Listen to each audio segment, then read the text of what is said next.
Hello everyone, welcome back to MR ecom solutions. உங்களுக்கு ecoms ரிலேட்டடாக என்ன டவுட் இருந்தாலும் சரி கமெண்ட் பண்ணுங்கள். நான் வித்தின் 4 hours உங்களுக்கு ரிப்ளை பண்ணுறேன். வேறு ஏதாவது டாபிக் பற்றி பேசணும்னு நினச்சாலும் கமெண்ட் பண்ணுங்கள், நான் கண்டிப்பாக போஸ்ட் பண்ணுறேன். ஸோ நம்மளோட சேனலில் 2 daysக்கு முன்னாடி ஒருத்தர் வந்து கிரேட் இண்டியன் ஃபெஸ்டிவல் பற்றி வீடியோ போடுங்க அப்படிங்கிற மாதிரி கேட்டிருந்தாரு. ஸோ அதுக்காக தான் இந்த வீடியோ நான் மேக் பண்ணியிருக்கேன். ஸோ இது எல்லாருக்குமே யூஸ்ஃபுல்லாக இருக்குன்னு சொல்லி நினைக்கிறேன். So first Amazon great Indian festival அப்படின்னா என்ன அப்படின்னு சொல்லி தெரிஞ்சுக்கோங்க. இது வந்து இயர்லி வந்து அமேசானே கண்டக்ட் பண்ணக்கூடிய ஒரு சேல் ஈவெண்ட்டு. அமேசானில் நிறைய சேல்ஸ் ப்ரொமோஷன் பண்ணுறதுக்காக நிறைய ஈவெண்ட் வந்து கண்டக்ட் பண்ணுவாங்க, ப்ரைம் டே அந்த மாதிரியெல்லாம். ஆனால் இருக்கிறதுலேயே ரொம்ப பெரிய சேல் ஈவெண்ட் எது அப்படின்னு பார்த்தீங்கன்னா அமேசான் கிரேட் இண்டியன் ஃபெஸ்டிவல். ஏன் அப்படின்னு பார்த்தீங்கன்னா ப்ரைம் டே அப்படிங்கும்போது அது வந்து அமேசானில் ப்ரைம் கஸ்டமருக்கு மட்டும்தான் பெனிஃபிட்டாக இருக்கும். பட் கிரேட் இண்டியன் ஃபெஸ்டிவல் அப்படிங்கிறது ப்ரைம் கஸ்டமர் மட்டும் இல்லை, எல்லா கஸ்டமருக்குமே வந்து பெனிஃபிட்டாக இருக்கும். ஏன்னா செல்லர்ஸ் எல்லாருமே பார்த்தீங்கன்னா அந்த டேஸில் நம்ம டிஸ்கவுண்ட் கொடுப்போம். ஸோ அதை வந்து பையர்ஸ் எல்லாம் யூஸ் பண்ணிக்குவாங்க. இது என்னடா சம்மந்தமே இல்லாமல் இருக்குது இந்த இமேஜ் அப்படின்னு நினைக்காதீங்க. நான் வந்து இந்த பிபிடியை ஏஐ மூலமாக ரெடி பண்ணேன், பட் அது வேறு மாதிரி சம்மந்தமே இல்லாமல் இருந்துச்சு, அதனால தான். ஸோ இப்போ டாபிக் குள்ளே போகலாம். இப்போ கிரேட் இண்டியன் ஃபெஸ்டிவல் அப்படிங்கிறது நான் முதலே சொன்ன மாதிரி ஒரு லார்ஜஸ்ட் ஷாப்பிங் ஈவெண்ட்டு. இதில் வந்து மில்லியன்ஸ் ஆஃப் கஸ்டமர் வந்து கண்டிப்பாக வந்து பை பண்ணுவாங்க. ஆல்ரெடி இருக்கக்கூடிய சேல்ஸை விட இந்த டேஸில் வந்து உங்களுக்கு நிறையாவே சேல்ஸ் நடக்கும். இது வந்து செல்லர்ஸ்க்கும் பெனிஃபிட்டு, பையர்ஸ்க்கும் பெனிஃபிட்டு. ஸோ இந்த இதை வந்து நீங்கள் கண்டிப்பாக யூஸ் பண்ணிக்கிங்க இந்த பீரியடை. ஆனால் பிட்வீன் செல்லர்ஸ் ஹெவி காம்படிஷன் இருக்கும். ஏன்னா எல்லாருமே வந்து டிஸ்கவுண்ட் கொடுப்பாங்க. அதில் சம் பீப்புள்ஸ் என்ன பண்ணுவாங்க அப்படின்னா டிஸ்கவுண்ட் கொடுக்குறேன் அப்படின்னு சொல்லி அவங்களோட ப்ராஃபிட்லாம் லாஸ் பண்ணுவாங்க. ஸோ சேல் நம்ம நடக்கணும் அப்படின்னு நினைக்கிறதே நம்ம ப்ராஃபிட் எடுக்கணும் அப்படிங்கிறதுக்காக தான். சப்போஸ் நீங்கள் வந்து உங்களோட ப்ராஃபிட் மார்ஜின் வந்து ரொம்ப லெஸ் பர்சன்டேஜாக வச்சுருந்தீங்கன்னா இதில் வந்து ஜாயின் பண்ணாதீங்க. ஸோ இந்த சேல் ஈவெண்ட் நடக்குது அப்படின்னா இதுக்கு முன்னாடியே நீங்கள் வந்து ப்ராப்பராக ப்ரிப்பேர் பண்ணியிருக்கணும். அது என்னென்ன மாதிரிலாம் ப்ரிப்பேர் பண்ணியிருக்கணும் அப்படிங்கிறத நான் 1 by 1 சொல்கிறேன். ஸோ ஃபஸ்ட்டு ஒன்று வந்து பார்த்தீங்கன்னா இன்வென்ட்ரி அண்ட் லாஜிஸ்டிக்ஸ். என்ன அப்படின்னு பார்த்தீங்கன்னா உங்களுக்கு இப்போ சேல் நீங்கள் இதில் வந்து ஜாயின் பண்ணுறீங்க அப்படின்னா கண்டிப்பாக வந்து 5% மினிமம் டிஸ்கவுண்ட் வந்து கொடுக்கணும். அப்போனா மட்டும்தான் உங்களால் அமேசானில் இந்த ப்ரோக்ராமில் ஜாயின் பண்ண முடியும். நார்மல் சேல்ஸ் வால்யூம் விட உங்களால் வந்து 3x 5x சேல்ஸ் வால்யூம் வந்து இன்க்ரீஸ் பண்ண முடியும். ஸோ இந்த டைமில் வந்து நீங்கள் அவுட் ஆஃப் ஸ்டாக் ஆகிற மாதிரியான இன்வென்ட்ரி கம்மியாக வச்சுருந்தீங்க அப்படின்னா அது வந்து உங்களோட செல்லர் பெர்ஃபார்மன்ஸை அஃபெக்ட் பண்ணும். ஸோ இந்த டைமில் நீங்கள் ஒரு டீலில் ஜாயின் பண்ணுறீங்க அப்படிங்கிற பட்சத்தில் ஸ்டாக் வந்து ஆல்ரெடி நீங்கள் அப்டேட் பண்ணி வச்சுக்கோங்க. சப்போஸ் உங்களுக்கு பிசிக்கலாக ஸ்டாக் இருந்தாலும் நீங்கள் அதில் போர்ட்டலில் அப்டேட் பண்ணல அப்படிங்கிற பட்சத்தில் அது அவுட் ஆஃப் ஸ்டாக் போயிடும். அதனால் போர்ட்டல்லையும் நீங்கள் அப்டேட் பண்ணியிருக்கீங்களா அப்படிங்கிறதையும் நீங்கள் வந்து செக் பண்ணிக்கோங்க. அதே மாதிரி நீங்கள் அமேசான் ஃபுல்ஃபில்மெண்ட் சென்டர் போனீங்க அப்படின்னா ரொம்பவே வந்து பெனிஃபிட்டு. ஆனால் என்ன அப்படின்னா என்ன ஒரு ட்ராபேக் அப்படின்னா இந்த வீக் டைமில் உங்களால் அமேசான் ஃபுல்ஃபில்மெண்ட் சென்டர் அந்த அப்பாயின்மெண்ட் பிடிக்கிறதே வந்து ரொம்ப கஷ்டமாக இருக்கும். அதுவும் சென்னை மாதிரியான வேர் ஹவுஸ்லாம் பார்த்தீங்கன்னா உங்களுக்கு ஒரு இன்றைக்கி வந்து நீங்கள் ஸ்கெடியூல் பண்ணுறீங்க அப்படின்னா அது பிக்கப் எடுக்கிற டேட்டே வந்து பார்த்தீங்கன்னா 1 week தள்ளி போகும். அதனால வந்து கிரேட் இண்டியன் ஃபெஸ்டிவல் வருது அப்படின்னா அந்த ப்ராடக்ட்டை நீங்கள் 1 month முன்னாடியே FBAக்கு அனுப்பிடுங்க. ஏன்னா வந்து அப்போ தான் வந்து உங்களால் ஸ்கெடியூல் கரெக்டாக அந்த டைமில் பண்ண முடியும்.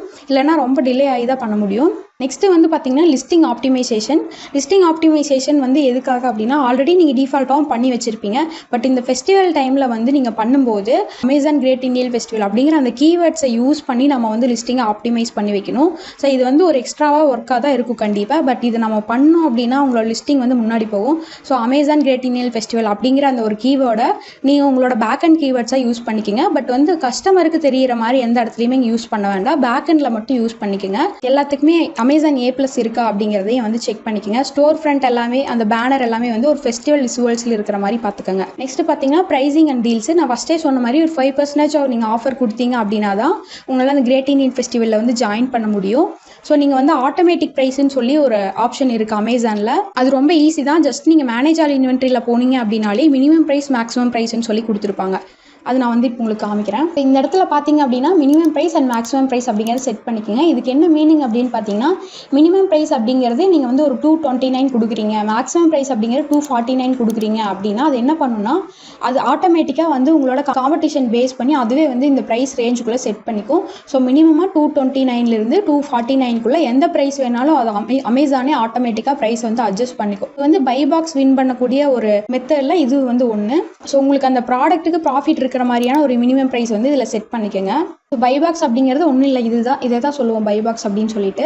இதை வந்து எனபிள் பண்ணுறதுக்கு நம்ம நிறைய மெத்தட்ஸ் வந்து ஃபாலோ பண்ணலாம். அமேசான் ஃபுல்ஃபில்மெண்ட் சென்டரில் உங்கள் ப்ராடக்ட்ஸ் வச்சிங்க அப்படின்னாலும் கண்டிப்பாக வந்து உங்களுக்கு பைபாக்ஸ் எனபிள் ஆகும். கேம்பெயின் ரன் பண்ணிட்டு இருந்தீங்க அப்படின்னாலும் பைபாக்ஸ் எனபிள் ஆகும். அண்ட் ஆல்சோ அவாய்ட் பண்ண வேண்டிய சம் விஷயங்கள் இருக்காது. என்ன அப்படின்னு பார்த்தீங்கன்னா உங்களோட ரேட்டிங்ஸ் வந்து பார்த்தீங்கன்னா ரொம்ப கம்மியாக இருந்துச்சு அப்படின்னா பைபாக்ஸ் அஃபெக்ட் ஆகும். ஆட் டு கார்ட் மட்டும்தான் வரும், சம்டைம்ஸ் அதுவும் வந்து போயிடும். ஸோ ரேட்டிங்ஸ் வந்து நல்லா பார்த்துக்குங்க. கஸ்டமர் எக்ஸ்பீரியன்ஸ் நல்லா கொடுங்க.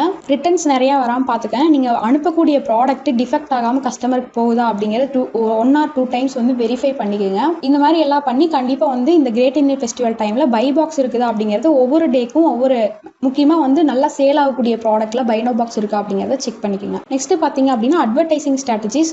நம்மளோட சேனல்லேயே பார்த்தீங்கன்னா நிறைய அட்வர்டைசிங் ரிலேட்டடான வீடியோஸ் வந்து போட்டிருப்போம். இதில் முக்கியமாக ஸ்டார்டிங்கில் ஒரு பிகினராக இருக்கிறவங்களுக்கு எப்படி ஒரு கேம்பெயின் ரன் பண்ணலாம், கீவேர்ட் டார்கெட்டிங் கேம்பெயின் அப்படிங்கிறதும் போட்டிருக்கோம். அண்ட் ஆல்சோ அந்த கீவேர்ட் டார்கெட்டிங் கேம்பெயினை எப்படி ஆப்டிமைஸ் பண்ணலாம் அப்படிங்கிறதையும் போட்டிருக்கோம். ஸோ நீங்கள் ஃபஸ்ட்டு கேம்பெயின் வீடியோ மட்டும் பார்த்துட்டு ரன் பண்ணால் மட்டும் பார்த்தாது, கண்டிப்பாக அதை வந்து ஆப்டிமைஸ் பண்ணணும். ஸோ இந்த மாதிரி டைமில் வந்து உங்களுக்கு சேல் ஆகணும் அப்படின்னா அமேசான் கேம்பெயினில் நிறைய டைப் இருக்குது. ஸ்பான்சர், பிராண்ட் டிஸ்பிளே, இந்த மாதிரிலாம் நிறைய இருக்குது. பட் நீங்கள் வந்து பண்ண வேண்டிய கேம்பெயின் என்ன அப்படின்னு பார்த்தீங்கன்னா ஸ்பான்சர் ப்ராடக்ட் ஆட் அப்படிங்கிறத நீங்கள் பண்ணணும். இந்த மாதிரி டைமில் பிட் வேல்யூவும் கண்டிப்பாக அதிகமாக இருக்கும். ஏன்னா எல்லாருமே கேம்பெயின் ரன் பண்ணிட்டு இருப்பாங்க. ஸோ நீங்கள் வந்து எல்லா ப்ராடக்ட்க்கும் ரன் பண்ணணும் அப்படிங்கிறதுல எந்த ப்ராடக்ட் நல்லா சேல் ஆகும் அப்படின்னு நினைக்கிறீங்களோ, எதை வந்து நீங்கள் கிரேட் இந்தியன் ஃபெஸ்டிவலில் போட்டிருக்கீங்களோ அதுக்கு வந்து இந்த மாதிரி ப்ராடக்ட் ஆட் வந்து ரன் பண்ணுங்கள். ஸோ இது வந்து பீக் டைம் அப்படிங்கிறங்காட்டி இந்த ஆட் பட்ஜெட்டை வந்து இன்க்ரீஸ் பண்ணிக்கிங்க முடிஞ்ச அளவுக்கு. ஏன்னா எல்லா வீடியோலையும் பார்த்தீங்கன்னா 100 rupees மினிமம் அப்படிங்கிற மாதிரி சொல்லியிருப்பேன் பெர் டேக்கு. இந்த மாதிரி டைமில் 500 rupees பெர் டே அப்படிங்கிறது வைங்க. நீங்கள் வந்து இது ஒரு இன்வெஸ்ட்மெண்ட்டாக தான் பண்ணுறீங்க. ஸோ 500 நீங்கள் ஸ்பெண்ட் பண்ணீங்க அப்படின்னா அதை நீங்கள் திருப்பி 5x ரிட்டர்ன் எடுக்க முடியும். அதுக்காக தான் சொல்கிறேன். ஆனால் கரெக்டாக நீங்கள் அது வந்து அந்த கரெக்டாக ஸ்ட்ராட்டஜிஸ் எல்லாம் யூஸ் பண்ணி அந்த கேம்பெயின் ரன் பண்ணணும். ஸோ லைட்னிங் டீல்ஸ் இந்த மாதிரி நிறைய ஆஃபர் கொடுக்குற மாதிரியான மெத்தட்ஸ் எல்லாம் இருக்குது அமேசானில்.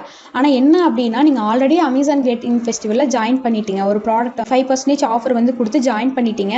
ஸோ ஆல்ரெடி இதுவும் பண்ணிவிட்டு நீங்கள் கேம்பெயினும் ரன் பண்ணுறீங்க. ஸோ அதுக்கும் வந்து நீங்கள் அமௌண்ட் ஸ்பெண்ட் பண்ணுற மாதிரி இருக்கும். இந்த மாதிரி ஒவ்வொரு இதுக்கும் நீங்கள் ஸ்பெண்ட் பண்ணிகிட்டே வந்தீங்கன்னா கடைசியாக அது வந்து ப்ராஃபிட் வருதா அப்படிங்கிறது ரொம்ப முக்கியமாக பார்க்கணும்.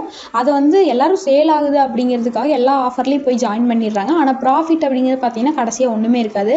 அதனால உங்களோட பர்சன்டேஜ் ப்ராஃபிட் மார்ஜின் வந்து நிறையா 30% இருந்துச்சு அப்படின்னா அதிலெல்லாம் வந்து நீங்கள் ஜாயின் பண்ணலாம். ஒரு 10% தான் வச்சுருக்கீங்க அப்படின்னா நீங்கள் ஜாயின் பண்ண வேண்டாம்.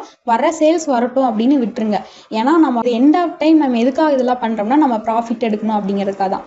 ஸோ இந்த மாதிரி நம்ம ப்ராஃபிட் இல்லாமல் சேல் வர வச்சு நம்மளுக்கு எந்த விதமான பிரயோஜனமும் இருக்காது. ஸோ அதை வந்து ஃபஸ்ட்டாக நீங்கள் பார்த்துக்கோங்க. நெக்ஸ்ட்டு வந்து எக்ஸ்டர்னல் மார்க்கெட்டிங் வந்து பண்ணலாம். எக்ஸ்டர்னல் மார்க்கெட்டிங் அப்படிங்கிறது நீங்கள் ஆல்ரெடி ஒரு கஸ்டமர் பேஸ் வச்சுருக்கீங்க அப்படின்னா உங்களால் ஈஸியாக வாட்ஸ்அப், இமெயில், சோசியல் மீடியா எல்லாத்துலேயுமே வந்து உங்களோட ப்ராடக்ட்டை ஒரு ஓவர் வியூவாக காமிக்கலாம். இல்லைனா வந்து யூஸ் பண்ணுற மாதிரி காமிக்கலாம். அது ஒரு டெஸ்டிமோனியல் மாதிரி போட்டு காமிக்கலாம்.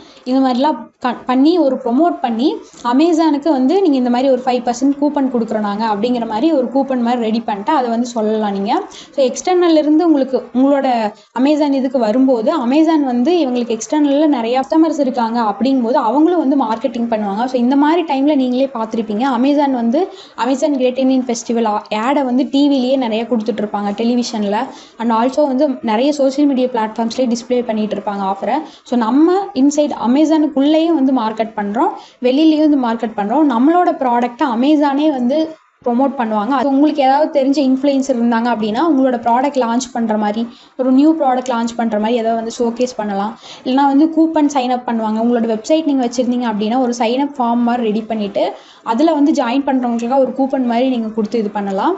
இந்த மாதிரி நிறைய ஆஃபர் மூலமாக மட்டும்தான் நம்மளால் சேல் இன்க்ரீஸ் பண்ண முடியும். நான் முதலே சொன்ன மாதிரி அதை மட்டும் நீங்கள் உங்களுக்கு ப்ராஃபிட் இருக்கா அப்படிங்கிற மட்டும் கண்டிப்பாக பார்த்துக்கோங்க. உங்களோட ஆட் பெர்ஃபார்மன்ஸை செக் பண்ணிக்கோங்க. கஸ்டமர்ஸ் ஏதாவது ரிவ்யூ போடுறாங்க அப்படின்னா அதை வந்து பாசிட்டிவ் ரிவ்யூவாக இருந்தாலும் ரிப்ளை பண்ணுங்கள்.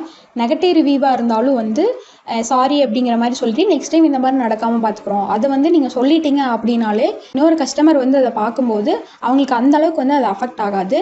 ஸோ அந்த ட்ராபேக்கை நீங்கள் நெக்ஸ்ட் டைம் பண்ணும்போது அது கரெக்டாக பாசிட்டிவாக மாற்றிக்கிங்க. உங்களோட லிஸ்டிங்க்கு உங்களோட காம்படிட்டரை விட பாசிட்டிவ் ரிவ்யூஸ் நிறைய இருக்கா அப்படிங்கிறத செக் பண்ணிக்கோங்க. முக்கியமாக ரிவ்யூஸில் இமேஜ் ஆர் வீடியோ இருக்கிற மாதிரி பார்த்துக்குங்க. ஸோ நெக்ஸ்ட்டு ப்ரோசெல்லர் டிப்ஸ் என்ன அப்படின்னு பார்த்தீங்கன்னா எல்லா ப்ராடக்ட்டையும் நீங்கள் ஃபோக்கஸ் பண்ணிங்க அப்படின்னா உங்களால் கண்டிப்பாக ஒரே ஆளாக வந்து இதை மெயின்டைன் பண்ண முடியாது.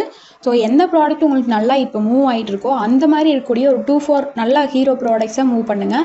அதுக்கு வந்து விசிபிலிட்டி கொண்டு வரதுக்கு ட்ரை பண்ணுங்கள். அண்ட் உங்களுக்கு என்ன மாதிரிலாம் பண்ணலாம் அப்படிங்கிற எதுவுமே தெரியல டாக்டிக்ஸ் அப்படின்னா உங்களை மாதிரியே இருக்கக்கூடிய உங்களோட கேட்டகரியில் உங்கள் ப்ராடக்ட்டுக்கு ஒரு டாப் காம்படிட்டர் வந்து கண்டிப்பாக இருப்பாங்க. அவங்க ஒரு பிராண்ட் வச்சுருப்பாங்க. அது ஒரு நல்ல தெரிஞ்ச பிராண்டாக இருக்கும் எல்லாருக்கும். அந்த மாதிரி இருக்கவங்கள நீங்கள் ஃபாலோ பண்ணி அவங்களோட ஸ்ட்ராட்டஜிஸை நீங்கள் அடாப்ட் பண்ணீங்க அப்படின்னாலே உங்களால் வந்து அவங்க அளவுக்கு இல்லைனாலும் அதில் ஒரு 20% அச்சீவ் பண்ண முடியும். ஸோ டாப் செல்லர்ஸ்க்கு எல்லாருமே பார்த்தீங்கன்னா பெர் டேக்கு $100 மேலே வரும். ஸோ அந்த அளவுக்கு அதில் கொஞ்சம் வந்துச்சு அப்படின்னா கூட உங்களுக்கு வந்து அந்த ஆர்டர்ஸ் கவுண்ட்டை அச்சீவ் பண்ண முடியும். ஸோ ஆக்ஷன் பிளான் என்ன அப்படின்னு பார்த்தீங்கன்னா ஃபெஸ்டிவலுக்கு முன்னாடியே நீங்கள் எல்லாத்தையுமே ஸ்டார்ட் பண்ணிக்கோங்க. எல்லாத்துக்கும் எல்லாத்துக்கும் ஒரு செக்லிஸ்ட் வச்சுக்கோங்க. ஒரு ப்ராடக்ட் லான்ச் பண்ணுறீங்க அப்படின்னா நான் சொன்ன மாதிரி அந்த ரிவ்யூ இருக்கா அப்படிங்கிறத செக் பண்ணுங்கள், பை பாக்ஸ் இருக்கா அப்படிங்கிறத செக் பண்ணுங்கள், ஆப்டிமைஸ் பண்ணிங்களான்னு செக் பண்ணுங்கள், A+ இருக்கான்னு செக் பண்ணுங்கள். இந்த மாதிரி எல்லாத்துக்குமே ஒரு செக்லிஸ்ட் வச்சுக்கோங்க. உங்களோட பெர்ஃபார்மன்ஸை மானிட்டர் பண்ணிகிட்டே இருங்க. மானிட்டர் பண்ணி அதுக்கு தகுந்த மாதிரி அதை வந்து அப்ளை பண்ணுங்கள். அண்ட் ஆல்சோ ப்ராஃபிட் இருக்கான்னு பார்த்துக்கோங்க. உங்களுக்கு இந்த ஃபெஸ்டிவல் டைமில் என்னென்ன மாதிரியெல்லாம் நம்ம லிஸ்டிங் கொண்டு போய் சேல்ஸ் இன்க்ரீஸ் பண்ணலாம் அப்படிங்கிற மாதிரி தெரியல, ரொம்ப கன்ஃபியூஷனாக இருக்குது அப்படின்னா ஒன்றுமே இல்லை, சிம்பிளாக நான் சொல்கிறேன். ஜஸ்ட் இந்த மெனு ஐக்கான் கிளிக் பண்ணிவிட்டு க்ரோத்துக்குள்ளே வந்தீங்கன்னா சேல் ஈவெண்ட் பிளானர் அப்படின்னு இருக்கும். இதை வந்து கிளிக் பண்ணிக்கோங்க. இந்த இடத்துல பார்த்தீங்கனாலே உங்களுக்கு வந்து தெரியும் நீங்கள் என்னென்ன மாதிரிலாம் பண்ணால் உங்களால் வந்து சேல்ஸ் இன்க்ரீஸ் பண்ண முடியும் அப்படிங்கிற மாதிரியான ரெக்கமெண்டேஷன்ஸ் வந்து கொடுத்துருப்பாங்க. இங்கே பார்த்தீங்கன்னா கிரேட் இந்தியன் ஃபெஸ்டிவல் அப்படின்னு சொல்லி இருக்கும். ஸோ லைவில் போகிறத விட்டுருங்க. இப்போ வந்து அப்கமிங் அப்படின்னு சொல்லி இருக்கும். அதுக்குள்ளே போனீங்க அப்படின்னா திங்ஸ் டு டூ அப்படின்னு போட்டுட்டு என்னென்ன மாதிரிலாம் பண்ணலாம் நீங்கன்னு போட்டிருப்பாங்க. பார்த்தீங்கன்னா கிரியேட் ஸ்பான்சர் ஆட்ஸ் அப்படின்னு இருக்குது. ஸோ நீங்கள் வந்து வீவ் ரெக்கமெண்டேஷன் கொடுத்தீங்கன்னா என்னென்ன ப்ராடக்ட்டுக்கு ஸ்பான்சர் ஆட்ஸ் நீங்கள் வந்து ரன் பண்ணலாம், எதுக்கு வந்து நல்லா பெர்ஃபார்ம் ஆகும், சேல்ஸ் வரும் அப்படின்னு சொல்லுவாங்க. அதே மாதிரி ஆப்டிமைஸ் பண்ணணும் அப்படின்னாலும் எந்த கேம்பெயின் நீங்கள் ஆப்டிமைஸ் பண்ணணும் அப்படிங்கிற மாதிரி கொடுத்துருப்பாங்க. ஸோ இதெல்லாமே பார்த்தீங்கன்னா நான் ஆல்ரெடி வந்து ஜாயின் பண்ணிவிட்டு ஸோ எனக்கு இதில் வந்து காமிக்கல. உங்களுக்கு வந்து சம்டைம்ஸ் ஒரு சிலருக்கு வந்து A+ கேட்டலாக்லாம் ஆட் பண்ணுங்கள், அந்த மாதிரி கூட வரும். இந்த இடத்துல வந்து உங்களுக்கு என்ன பண்ண சொல்லியிருக்காங்களோ அது நீங்கள் பண்ணீங்க அப்படின்னாலே உங்களுக்கு வந்து சேல்ஸ் வரும். ப்ராஃபிட் இருக்கா அப்படிங்க மட்டும் ஒன்ஸ் வெரிஃபை பண்ணிக்கோங்க. நம்மக்கிட்ட ப்ரீமியம் டூல்ஸ் எல்லாமே அஃபோர்டபுள் ப்ரைஸில் கிடச்சிருக்குது. ஹீலியம் 10, அமேஸ் கோட், இந்த மாதிரி இ-காமர்ஸ்க்கு தேவையான எல்லா டூல்ஸுமே இருக்குது. உங்களோட ப்ராடக்ட்டுக்கு நீங்கள் வந்து இமேஜ் ஜென்ரேட் பண்ணுவீங்க, அதுக்கு தேவையான ChatGPT + கைலோ AI, பெர்ப்ளெக்சிட்டி, இந்த மாதிரி நிறைய AI டூல்ஸும் இருக்குது. SEO டூல்ஸ், செம்ரஸ், இந்த மாதிரி SEO டூல்ஸும் இருக்குது. இன்வெர்டோ எலமெண்ட்ஸ், வெப்சைட் டெவலப் பண்ணுறதுக்கான இன்வெர்டோ எலமெண்ட்ஸ், இந்த மாதிரி நிறையா டூல்ஸ் வந்து இருக்குது. எல்லாமே வந்து ஆஃபர் ப்ரைஸில் இருக்குது. ஹீலியம் 10 நீங்கள் பேசிக் பிளான் போனீங்க அப்படின்னாலே 2500 பெர் மந்த்துக்கு வரும். நம்மகிட்ட 700 பெர் மந்த்துக்கு நம்ம ப்ரொவைட் பண்ணிட்டு இருக்கிறோம். இதில் உங்களுக்கு எக்ஸ்டென்ஷனும் கூட வந்துடும். நீங்கள் பிளாக் பாக்ஸ், செரப்ரோ, இந்த மாதிரி ப்ராடக்ட் ரிசர்ச், கீவேர்ட் ரிசர்ச் எல்லாமே பண்ணிக்க முடியும் இதில். ஸோ மோர் டீட்டெயில்ஸ் வேணும்னா ஒவ்வொரு வீடியோக்கிலேயே இந்த மாதிரி ஒரு லிங்க் கொடுத்துருப்பேன். ஜஸ்ட் இதை கிளிக் பண்ணிங்க அப்படின்னா என்னோட வாட்ஸ்அப் ரீடைரக்ட் ஆகும். நான் என்ன டீட்டெயில்ஸ் அப்படிங்கிறத நான் ஷேர் பண்ணுறேன். ஆல்சோ இந்த டூல்ஸ் எல்லாம் எப்படி யூஸ் பண்ணலாம் அப்படிங்கிற A to Z வீடியோ நம்ம சேனல்லே இருக்குது. நீங்கள் ப்ராடக்ட் ரிசர்ச் பண்ணுறதுனாலும் சரி, கீவேர்ட் ஆப்டிமைசேஷன் பண்ணுறதுனாலும் சரி, இல்லை உங்கள் ப்ராடக்ட்டுக்கு யூஸ் பண்ணுற மாதிரி லைஃப் ஸ்டைல் இமேஜ் AI மூலமாக க்ரியேட் பண்ணோம் அப்படின்னாலும் சரி, எல்லாமே நம்ம சேனலில் இருக்குது. மறக்காமல் பார்த்துட்டு இந்த வீடியோ பிடிச்சிருந்துச்சு அப்படின்னா சப்ஸ்கிரைப் பண்ணுங்கள். தேங்க்யூ ஃபார் வாட்சிங்.